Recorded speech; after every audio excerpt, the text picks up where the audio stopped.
SmackDown review for the March 14th episode of SmackDown. I'm Will, that's Brandon. We are the Cousins of Destruction Wrestling podcast. As always, let's cheers, talk about some wrestling, huh? Yeah, a little bit of Pie Day SmackDown, a little bit of Barcelona, Spain, the first stop on this European tour on the road to WrestleMania. So we watched it the normal time. I know some people probably watched it a little bit earlier. We watched it normal time. Thank you to everybody that stopped in, said hello, watched it with us. Yeah, thank you to everybody who stopped in and didn't spoil anything for us. That's what we're going to be doing just on the live streams from here on out, because we do Raw, SmackDown, and PLE, and Raw and SmackDown are going to be in Europe for the next few weeks. So we're going to be doing it at our normal times here because we work. We can't be taking off during the day to do it. So just please kind of be aware if you're in our comment section. Let's keep away from spoilers. But speaking of that Europe tour, Barcelona was hot to start the show when it was awesome. Good Lord, the Europe crowds are great, man. Fantastic stuff. You see the real passion, the energy, the excitement, and it's like, it takes you back. Like it makes you realize like, yeah, this is nice. Like this is what you're in it for. Like sometimes with the US crowd, you're like, man, these people kind of just take it for granted. But then you see how much it means to people and it reminds you like, that's that feeling. Yeah, and they were giving everything to LA Knight when he was the one to pop the show's entrance here. And he said, we're making history here tonight. This is the first SmackDown in Barcelona in history. It's been too long that I didn't have this title around my waist because it was taken from me. And Jimmy Uso decided to stop by during that. And I was like, thank the good Lord, this is exactly what I want. It's happening, it's happening, it's happening. But Jim came out. He says, guess what? I'm desperate, Oos. My road to WrestleMania is full of speed bumps. I need to challenge you for that title, and I need to challenge you here and now when Solo Sikoa with Jacob Fatu and Tama Tonga behind him, they came out, and Solo said, if anybody, and this is the best part, he goes, if anybody deserves a title shot, it's Jacob Fatu. And we were all like, yeah, okay, well, Solo gets it because he right. That man does deserve something if it is anybody. He goes, and by the way, it's nice to see you, Jim, the big failure of the family. And Jim says, you know what? My biggest failure is trusting you as a brother. And you know what's even bigger failure than that? You protecting the Ulafala from Roman Reigns, LOL, basically. And everybody starts fighting. Everybody starts going crazy. But Solo, Fatu, and Tama Tonga, they do have the numbers. So how are we going to even this up? Roar, big man Braun Strowman, who comes speeding out to the ring. We get all hell breaking loose when Nicholas Aldis comes out and says, guess what? We got three. How about we compete right here and now? So that's what we got to open the night up, which I'm just going to go ahead and throw a pop at it. Like, with everybody coming out in quick intervals, heated with the crowd, I was like, okay, I'm ready for SmackDown tonight, so I'll throw a pop at it real quick. Yeah, it was quick. It made you feel like, okay, here we go. We're getting after it. Yeah. It got you little hints of this or that. And like you said, you wanted to see Big Jim versus LA Knight. And then Solo's just like, don't forget about us, but not me. I think that's probably the biggest takeaway for me is Solo's like, hey, you expect me. Before we get into this match, we'll do that. So it feels like Solo is starting to understand his role in the group. He's starting to give Fatu the leading role of the Bloodline 2.0, which is completely awesome, which is completely necessary. How do we feel about that? What's Solo's plan here? I don't know. It's kind of what's going on there, because later in the night he did the same thing. They talked about, future stuff with the Braun Strowman that we'll get to, but he made sure that Fatu was the leader he was centerpiece of Bloodline 2.0. Yeah, he kind of realizes like, hey, this guy's the next thing up. This is what's best for the family. And I think that's really the big takeaway for Solo is at the end of the day, all he's ever trying to do is get his family's prestige and pride, like get them the attention that they want. He's all about the family. He doesn't really care about it as himself. It does make you wonder a little bit. We had kind of thought, hey, Fatu versus Solo at Mania. But as of right now, I think we're like 5-ish weeks out. You're not really getting that vibe at all. And I know things could change in an instant. Things can change quick, but how supportive Solo's being, I'm kind of taken back by it because I'm like, oh, I didn't expect this at all. I thought maybe he'd be a little bit jealous. But you look at it throughout the history for Solo, it's specifically, hey, the family. As long as the family is on top, I am okay. I am happy. Yeah, it's just a build up for a phenomenal downfall. Whenever Solo does decide to spike Jacob Fatu, whenever he decides to go after him behind his back and tear it all down, it's going to be fantastic. This is exactly what you need for it. And in the meantime, they are deciding to build Fatu up more and more with the Braun Strowman stuff, which we'll get to right now. But it's just something to keep our eye on. Solo is definitely making Jacob Fatu the centerpiece of Bloodline 2.0, and we know how that works in that Bloodline family. So it's coming. It's coming. But we'll get to it. We did have our 6-man tag match, LA Knight, Big Jim Uso, and Braun Strowman taking on Solo, Fatu, Tama Tonga, where they would, Bloodline 2.0 would beat the hell out of Big Jim Uso for the beginning of this match. A bunch of that. And then they'd hot tag LA Knight, and Jacob Fatu is too much for LA Knight. And so they were beating up an LA Knight, and they were setting up a big old hot tag for Braun Strowman. And both you and I were like, oh, man, why? Why Braun Strowman getting the hot tag here? You got Big Jim Uso. You got LA Knight, 2 stars. How about we build up to one of their hot, comebacks? But whatever. We get, eventually, Strowman would get the hot tag. He would power slam Tama Tonga almost right away after this, after he does a couple runarounds, but he would get the win off of that, 1, 2, 3, but that wouldn't be enough, right? Solo would come out of nowhere after the match, spike Braun Strowman, and LA Knight would come in, help Braun Strowman, send Solo over the barricade. Big Jim gets taken out somehow. I didn't catch that. I didn't really write it down. And somehow LA Knight, Solo, Tama Tonga, and who am I missing here? Jimmy were away from the situation, leaving Jacob Fatu and Braun Strowman in the ring, where Jacob Fatu would decide to moonsault that man 3 different times. He was killing that man. And you know what? I loved every second of it. While I don't like Braun Strowman and Jacob Fatu interacting, this interacting tonight was absolutely great. He comes back, spears Braun Strowman through the barricade to end it as well. I'm popping all of this. Yeah, I was checking the notes there. You got the tribal cheeks through the barricade. Yeah. I mean, that was impressive. That was awesome. Yeah, I'm going to pop this just for the Fatu part. Yeah. In terms of the aftermath and in terms of Braun Strowman getting the win and Braun Strowman getting the hot tag, I understand it's to build the monster up for Fatu to topple that. I get that whole thing.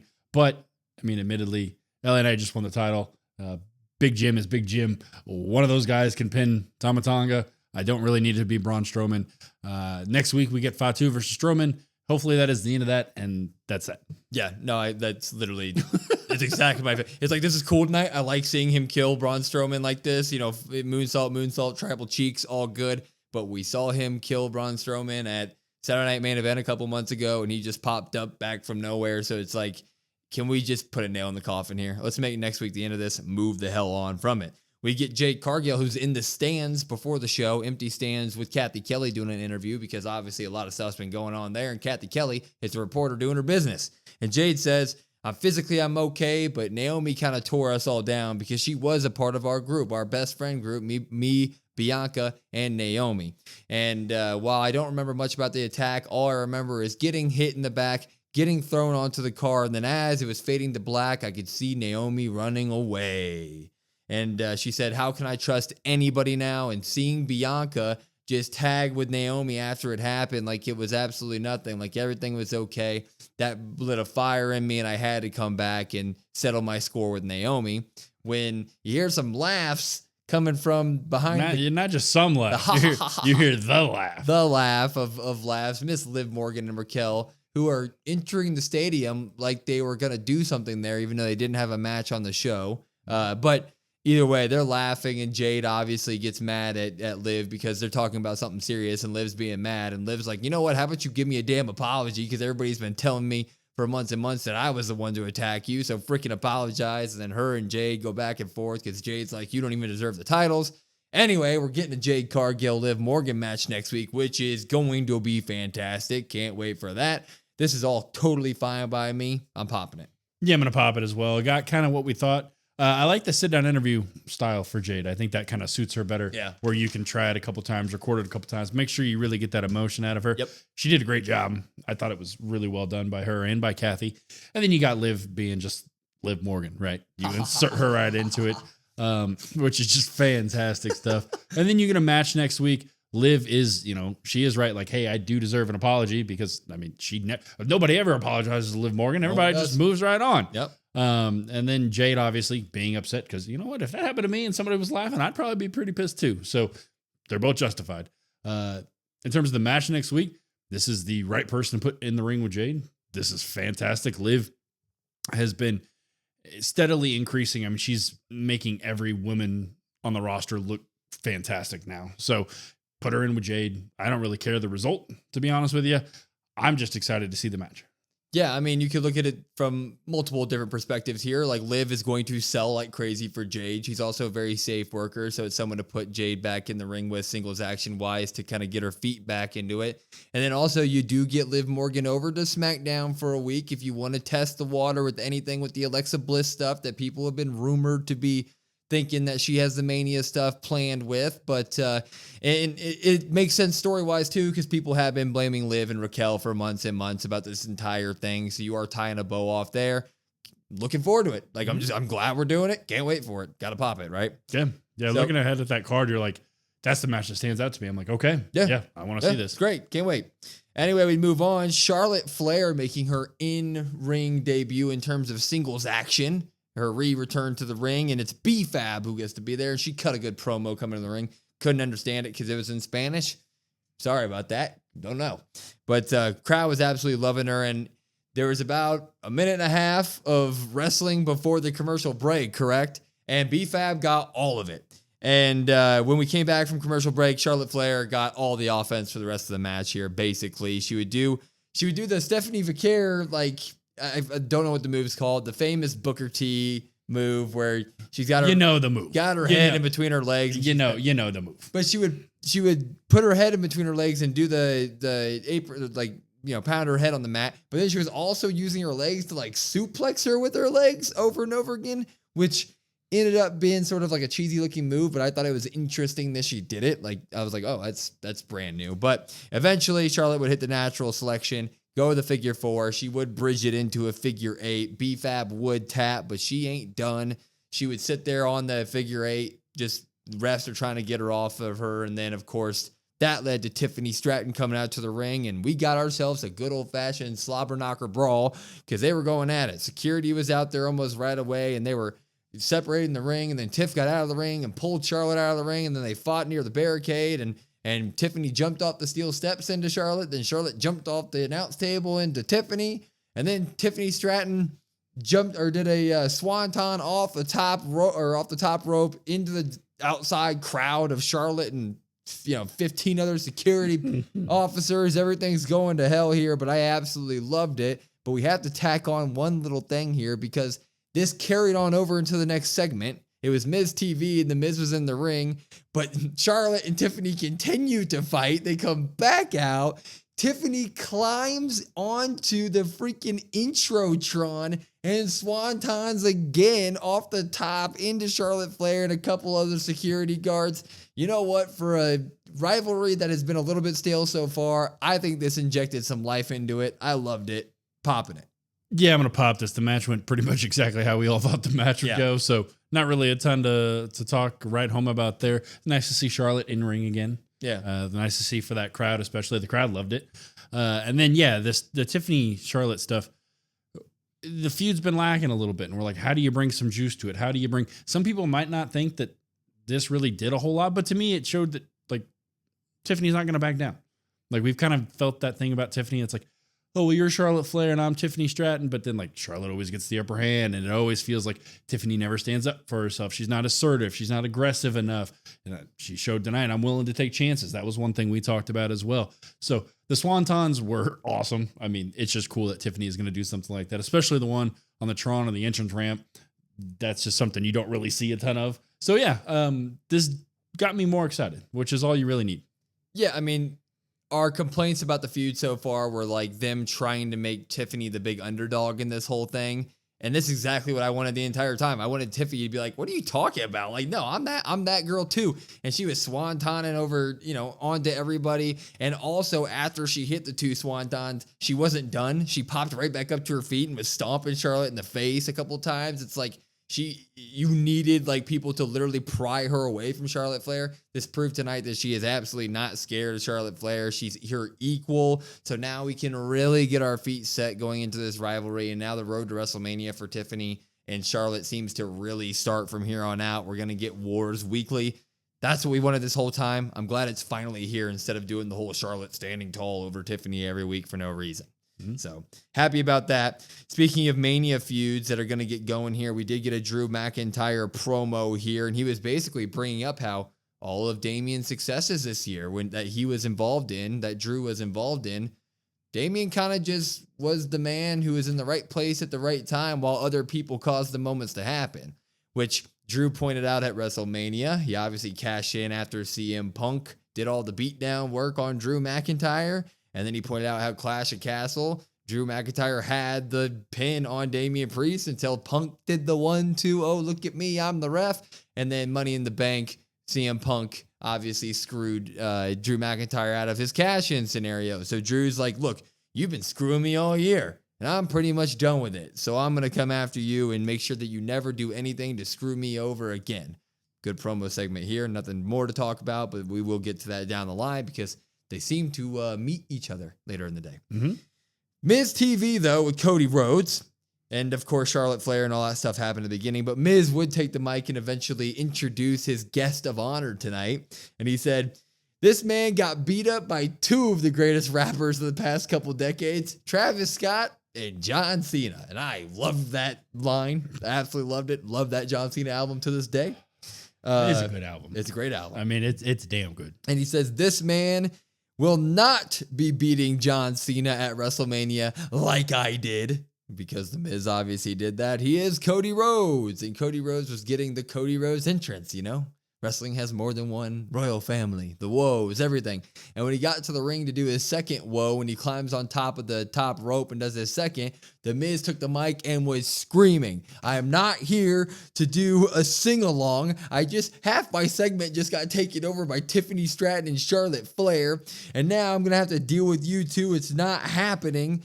And that's when Cody just walked in the ring, dropped the title, kicked The Miz right in the gut and put him in the crossroads. Bang, nailed it, crossroads on him, picked up the mic, put the title down, said, I don't want to talk to anyone anymore but John Cena. So, John, if you can find some time on this road to WrestleMania, I'll be on Raw in Brussels on Monday. So you have to be there, and I'll be there too. Dropped the mic. That was it. That's how long the promo was. Walked away. And I thought this was extremely effective. We've gotten two big old passionate Cody Rhodes promos that have already carried this feud since John Cena turned heel. Do something quick like this. He means business. I liked it. Pop. Yeah, something quick. I mean, The Miz, anything with The Miz is fantastic. So The Miz is going to do whatever he can. So that's awesome. I thought that was cool. Yeah. Cody stuff. Yeah. I mean, nothing super crazy to write home about. You get to woe. You get a crossroads. You get to be out with the people. Yeah. Cody made his appearance. Cool. And then we're good. Yeah. That's quick. Quick. Looking forward to Monday. Yeah. Yeah. Well, the only little critique I had, though, was he geared up like he was about to deliver this finishing line that was going to destroy John Cena. And then he was just like, I'll be there too. It was like, oh. It was the like there was okay. there was a you want some, come get some, that I still get goosebumps. There was I'm the captain now, and there was like, what's the third one gonna be? I'll be there too. It's like, oh, okay, well, yeah, and maybe that was just me in my head. Like, we knew you're gonna be there. Like, oh yeah, cool. I'm gonna build this up. What's he gonna say? Well, okay. On SmackDown this week, we got two little promo vignettes of two people who may be returning to WWE very soon. We did get Rey Fenix promo, and assumedly a number 4 popped up with a bunch of Aleister Black smoke in the back. So we may be getting Aleister Black soon. What do we think about those guys coming back? I really like the idea to keep them both on SmackDown. I think SmackDown really kind of needs some of that help, for lack of a better term. I mean, there are times where you're like, man, we need some injection into this. We need some new life. It's really nice if Rey Fenix is over there and Penta's on Raw, because I think you kind of, everybody expects, oh, just throw them together. That's going to be awesome. It's going to be great. But Penta's had such great single success. Rey can as well. So that's going to be good. I think it's smart to have them do their own single success, and then maybe a big PLE eventually down the line. Then they join forces and then they go that way. Aleister Black, I know there were rumors about him joining the Judgment Day. We were kind of like, I don't really know how I feel about that. I am admittedly a ton happier if this is what they do and they keep him on SmackDown. I would like him to be on his own, do his own thing. I don't want him overshadowed or kind of stuck in something trying to revive the Judgment Day. Like, that's not his job. I would rather him just be Aleister Black. So I'm very excited with both of these. Aleister Black, sign me up any day of the week. Doesn't matter where you put him, honestly, in my opinion. Rey Fenix, on the other hand, I think they've done a fantastic job with building up Penta. He is definitely one of the stars of Raw now in singles fashion. I think that they should do that exact same thing on SmackDown for Rey Fenix. Let's not throw them directly into a tag team together right away. Let's let Rey build his stock up on SmackDown, and then later down the line, say something like maybe a Survivor Series. If we decide to ever do the brand thing again, maybe that's when we get our first interaction. Of course, they're going to be a tag team down the road, but I think that we should start them off singles. This is great, no matter what. Looking forward to both of them being back in the WWE. So yeah, and last point before we move on, like Penta's on Raw, so you're not moving Penta off of Raw. Correct. Raw is on Netflix. You know what's really bad on Raw? The tag division. Yeah. So you don't want to put just another tag division in there, as I'm just shooting water everywhere. You don't want to just put another tag division there. You want to go ahead and have him be on his own. Yeah. Because what's going to happen is if they're a tag team, they're going to get lost in the shuffle. Yeah, and tag teams are always better when you got two guys that have established themselves in their own right. You have fan bases behind two guys for their solo stuff, and then they come together. That works really great. So do it. Yeah. We would get Damian Priest. He's backstage, and he's mad. Or Shinsuke is backstage mad, and he wants a rematch for Nick Aldis. And Nick Aldis is like, dude, you missed it, our referee. I should be suspending you. You're not getting a freaking rematch, bro. And when he's talking to Nick Aldis, Damian Priest shows up, and he obviously wants a shot at Drew. And Nick Aldis is like, look, Drew ain't here tonight. Sorry. And Damian's like, well, I'm ready to fight. That guy's ready to fight. So let's have a match tonight. And so that's what we got. We got Damian Priest taking on Mr. Shinsuke Nakamura, which was back and forth at the beginning. Shinsuke would get a lot of the early offense in until, of course, Damian Priest did Damian Priest up with it with a Falcon Arrow. And he would send Shinsuke over the announce table, all that good stuff. He'd do his old school that he does, but he does the old school into the crossbody, right? But Shinsuke would do an arm breaker on him and really start getting stuff going until Drew McIntyre would show up, and we would think that meant that Shinsuke would kind of get the advantage over Damian Priest here, so he'd go for a roll-up, but he wouldn't get it. And when Shinsuke went for the Kinshasa, Drew McIntyre caught him with a South of Heaven. 1, 2, 3. Drew McIntyre wins it, but of course, he doesn't win it. No. He hits the South of Heaven. It was Damian Priest that hit the South of Heaven, not Drew McIntyre. Oh, I said Drew McIntyre? Yeah. Oh, well, I'm sorry. Damian Priest hit the South of Heaven, and before he could pin Shinsuke Nakamura, Drew McIntyre runs into the ring, hits Damian Priest, and we get ourselves a good old-fashioned DQ beat up, and it's back and forth, but Damian, right before Damian actually gets the advantage on attacking Drew, Shinsuke Nakamura hits a Kinshasa on Damian Priest, right in the back of the head. Yeah. And didn't really expect it. Yeah. I was like, oh, shit. Okay. Yeah. And Drew and Shinsuke look at each other, and Drew's just like, okay, thank you. And Shinsuke's like, okay, I'm going to go back into the mist now and my shadows. And it's like, oh, okay, thank you. Yeah. But Drew obviously does not end the beat down there. He gets on top and starts beating the absolute hell out of him. He sends Priest out of the ring into the barricade like 2 times, into the post. He gets into the ring and he starts beating up in there. He also grabs the stairs, hits Priest with it. He does the new trope in WWE where they exit, and on their way to the exit, we get a really close camera shot, and then they're like, nah, I want to do more damage. And he runs in the ring, claymores Damian Priest, and he looks at him, and we get really close on him. And it's like back in the day when Stone Cold used to talk smack to people's faces. He's like there, and he goes, You screwed me this entire year. I have nothing now. And he goes, that's going to change. So that's what we get at the end of this. We do get a great match between Damian and Shinsuke, but a Drew attack. And I loved every single bit of it. Pop. Yeah, I'm going to pop this as well. We were a little bit critical, I would say, of Damian and Drew. Not in the sense of like, hey, we hate this, but just like something feels like it's missing a little bit. Thought they really touched on that with the Drew promos earlier in the night. It brings up, like you said, Mania, Money in the Bank, and then back to Chamber where he gets costed again. So you look at that and you're like, okay, yeah, this makes perfect sense. This is awesome. I like that Drew's touching on that. And then you get the physical altercation, and it kind of I think it hit both of us at the same time tonight. Like, okay, Drew's back in like his bag, basically. He's going to be doing the work. He's going to be doing the heavy lifting here, which is okay. And that's not a slight to Damian Priest at all. But if Drew could kind of tap into that stuff, because Drew is so good, I think that's really what they're going to lean on. And that's going to make this feud actually going to get me excited for it.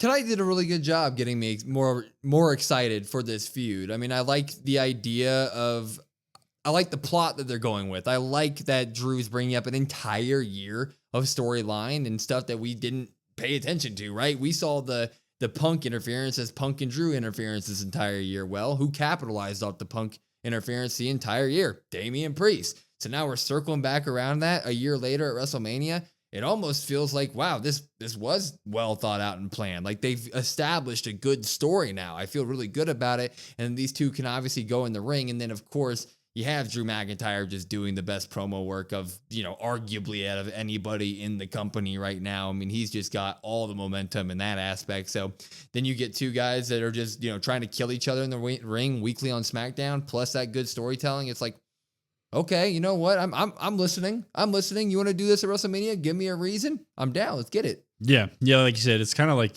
you overlooked, I guess, Damian Priest in terms of, he did kind of just benefit from all of these things.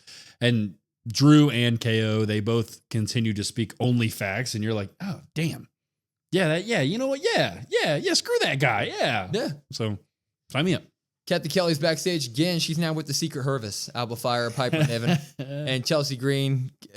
She's like calling out Chelsea for, adding Alba Fire. And Chelsea's like, Nicholas Aldis is scheduling me in unfair matches every week. I had to play my secret trap card, basically. And it's now, what is she, the Reign of Green or something, she calls it. And Zelina Vega shows up and is like, oh, yeah, the Reign of Green. That sounds funny. You know what sounds better? And new champion, Zelina Vega. And then Piper steps up to the plate and it's like, oh, you want to get to her? You got to go through me. So next week, we got ourselves Zelina Vega versus Piper Niven. So I'm guessing Zelina is going to win that match and go on to face Charlotte Flair. Chelsea Green, if I can freaking talk tonight. It's been a long night. But anyway, that's what's going on in the Chelsea Green world, and I'm here for it. Yeah, it was like the Green Revolution, or I can't remember what it was. Somebody in the comments, I'm sure, will tell us. Yeah. And it's like, okay, cool. The only critique I have is just a small, minor one.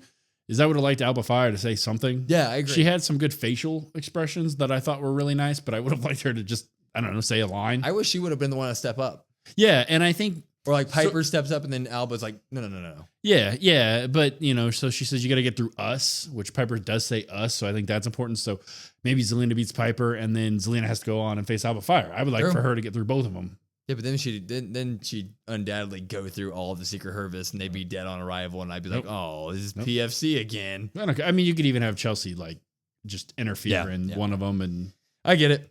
Randy Orton. He's a hometown guy here, basically, because, oh, my Lord, he got in a freaking... The love was flowing when he was going out there. They were singing his song just as much as they were woeing for Cody, man. I'd say more, yeah. Yeah, more. This crowd, Barcelona loves them some Randy Orton, and he's here to top or face Melo. And Melo would start the match by going for a handshake, and then he would pull it out from Randy Orton, and that's going to come to play later on in the match. But these two put on an absolute show. It obviously would piss Randy off that he didn't want to shake his hand, so Randy would take him out, do the drop on the announce table, all that good stuff. Vintage drop on the announce table now. But Melo would get a good portion of offense in this match. He was doing a bunch of springboard stuff, which was absolutely great. He even hit like a running springboard, and he caught Randy Orton, who was kneeling into a DDT. Yeah, I like that move. Move was, so clean. He always hits that move, and I always like that move. Yeah. Damn. Eventually... there would be that springboard DDT by Melo, and it was followed up by Randy would eventually catch him on the top rope and hit a superplex. And then Melo kept going for like run-up code breakers, basically. He kept doing it like 3 times, and Randy kept shoving him away. But on like the 3rd or 4th one, Melo would get the code breaker and hit it, and Randy would pop up, no-sell the shit out of it. RKO to Melo, 1, 2, 3. Randy Orton wins it. But of course... Randy, after the match, would go, he's like, I want my handshake. Show me some respect. And Melo still says no and shoves Orton, and he RKOs Melo again because of it. And then the voices start. And the veins, the forehead veins come out on Randy Orton, and he's setting up a boot. He's setting up a punt, and he runs after him. When you see Melo get pulled out of the ring, it's Kevin Owens, who is not there to fight. He was just there to piss Randy Orton off, and Randy Orton tries to catch him, but KO quickly shoves him into the post and then bolts. Mm-hmm. That's all he does. He bolts. Yep. So it's another week, and Randy Orton is loading up his punt. It's going to happen, but we're going to get little bit by bit and teases every single week. But in terms of this match, I loved it. I love all of it, Pop. Yeah, I mean, we continue to talk about how great Carmelo is week in and week out. He just is... He's almost like the Chad Gable now. Like, remember when Chad Gable would be in matches and you're like, God, he's so good in the ring. And then he always just loses. Yeah. And it's like, well, damn, and that's kind of where this is. And he doesn't really have a story right now anyway. So it's Randy. It is what it is. You're there to see Randy RKO somebody. You're there to give it to the crowd. That's what everybody wants to see. They get 2 here.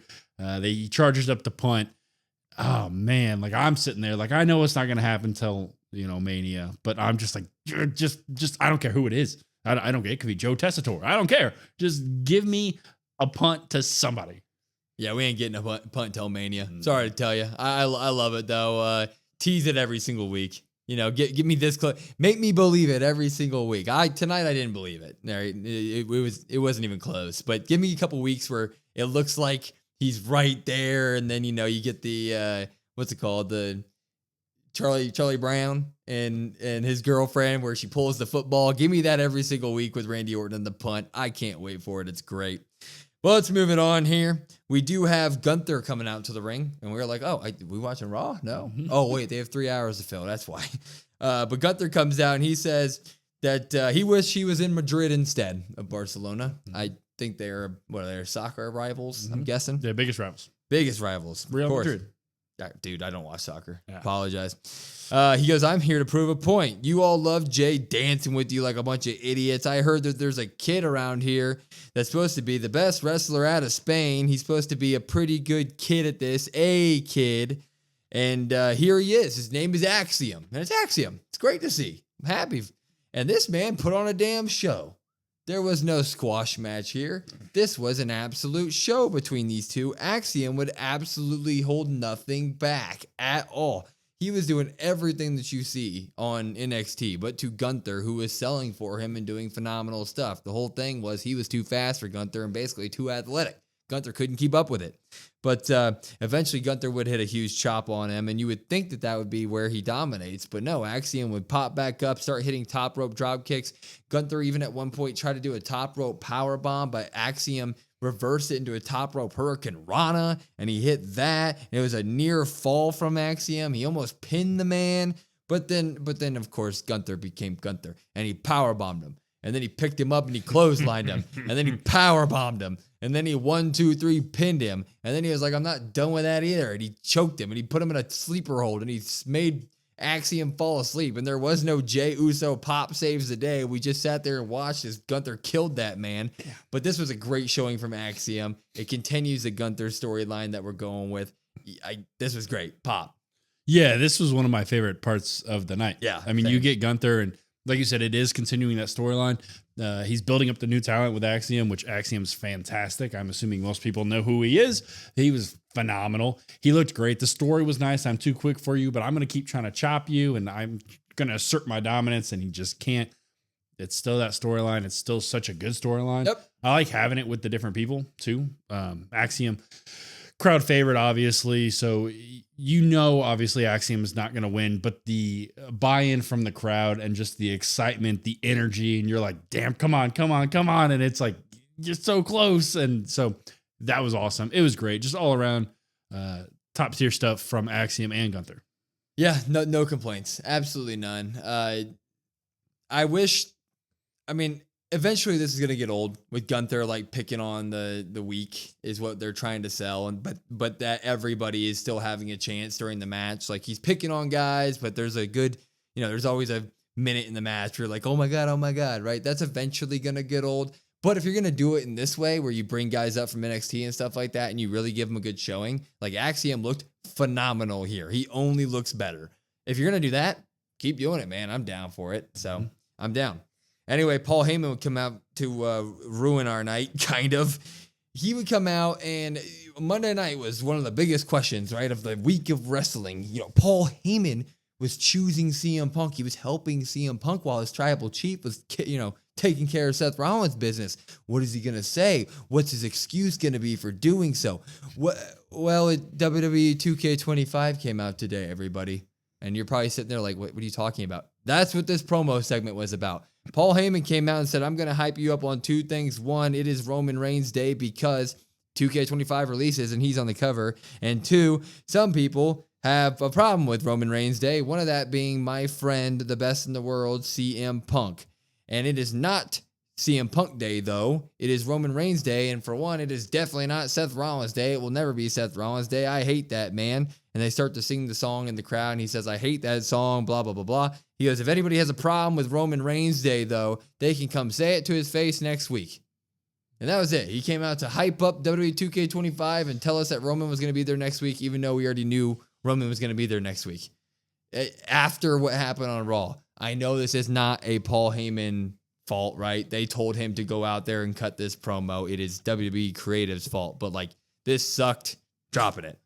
Yeah, if there's anybody that could have got this over, it would have been Paul Heyman. Yeah. The fact that Paul can't tells you how bad it is. Yeah. It's bad. It was as bad as the network days of, you can get the network for $9.99 a month. Yeah. It was as bad as that. Nothing really of note. The crowd starts booing because obviously they want to see Roman. And it's just like, okay, well, this was, I don't know what I expected. There's not much you could do knowing that Roman, Seth, or Punk's not there. But you have time to fill. You have Paul Heyman. You think you'd get a little bit of something. You got nothing here. And it was just like, okay, well, 3 hours to fill. Yeah. This is time that you could cut and we could have SmackDown not be 3 hours. Yeah, I'm not going to go into more on this. It sucked. It sucked. WWE 2K25 is great. We had a stream. It's in our live section if you want to watch it. We had a lot of fun there. It's a great game, but this sucked tonight. Yeah. We would have a tag team title match as our main event, though. We get DIY into Street Profits in tag team action, and this was absolutely everything you want it to be. Street Profits were hot early. That dog, we always talk about Montez Ford because obviously Montez Ford is a freaking, he's everything you want in a wrestler. But Dawkins is that too, man. He can absolutely go. And he started this match out hot, hot, hot. He was taking out absolutely everybody. But of course, DIY would distract the ref one moment, and then Ciampa would jump on Dawkins, and they would get the advantage there. DIY is a bunch of cheaters, all right? But we went picture-in-picture commercial break for half this match, which sucks. And probably more than that. We've complained about that a lot. I don't want to go into that. But during the commercial break of this, Ciampa takes Montez Ford up to the top rope and hits a top rope white noise. No pin, no nothing. It's gnarly. It's gnarly looking, yeah. You had to, most people probably were on their phones because the damn commercial's on. And these guys putting on a freaking classic. Man, come on, WWE. I hate that shit. Yeah, I mean, we talk about it every week. If you could have placed your commercials better. Yeah. Just give me a commercial-free main event. I don't whatever. Anyway, Tez would eventually get the upper hand here and hit a 450. No, he wouldn't. 450 into Ciampa's knees. And he ate it. Good Lord, man. And then we'd have this back and forth where Street Profits would get the advantage and they would hit their finishing move, but 1-2, somebody breaks it up. And then we'd flip that right on its head. DIY would hit a finishing move. They'd hit the fairy tale ending on Montez Ford. 1-2, Dawkins breaks it up. So we got ourselves a back and forth 1-2. Ooh, his crowd's going wild at this point. But eventually, DIY would go for a meet in the middle on Dawkins, who's in the center of the ring. Dawkins gets out of the way, and Gargano super kicks the face off of Ciampa, which would open Gargano to get, I think Dawkins hit him or something. He set him up for a Montez Ford top rope splash.